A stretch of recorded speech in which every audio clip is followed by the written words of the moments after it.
Soal keempat, perawatan gerontik. Seorang klien perempuan usia 70 tahun sedang menjalani perawatan di rumah sakit. Hasil pengkajian didapatkan data mudah lelah.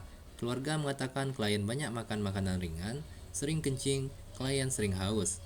Penglihatan kabur, TD 130 per 80 mmHg, BB 67 kg, tinggi badan 160 cm, gula darah sewaktu 220 mg per desiliter.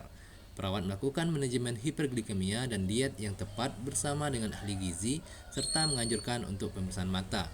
Apakah peran perawat pada kasus tersebut? A. Pemberian asuhan keperawatan, B. Advokator, C. Konsultan, D. Kolaborator, dan E. Edukator.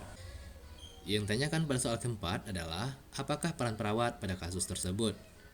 Lihat pada kasus bahwa seorang klien perempuan usia 70 tahun sedang menjalani perawatan di rumah sakit. Hasil pengkajian didapatkan data mudah lelah. Keluarga mengatakan klien banyak makan makanan ringan, sering kencing, klien sering haus, penglihatan kabur, TD 130 per 80 mmHg, berat badan 97 kg, tinggi badan 160 cm, serta GDS 220 mg per desiliter. Kemudian perawat melakukan manajemen hiperglikemia dan diet yang tepat bersama dengan ahli gizi serta menganjurkan untuk pemeriksaan mata. Kata kunci pada kasus ini adalah bahwa perawat melakukan manajemen hiperglikemia dan diet yang tepat bersama dengan ahli gizi serta menganjurkan untuk pemeriksaan mata. Jadi, peran perawat pada kasus ini adalah sebagai kolaborator.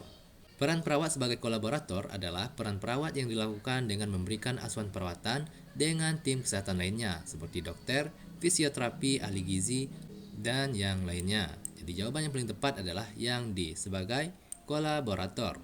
Sedangkan peran perawat sebagai pemberian asuhan perawatan adalah peran perawat dalam membantu klien mendapatkan kembali kesehatannya melalui proses penyembuhan. Peran perawat sebagai edukator adalah peran perawat dalam membantu klien meningkatkan tingkat pengetahuan klien.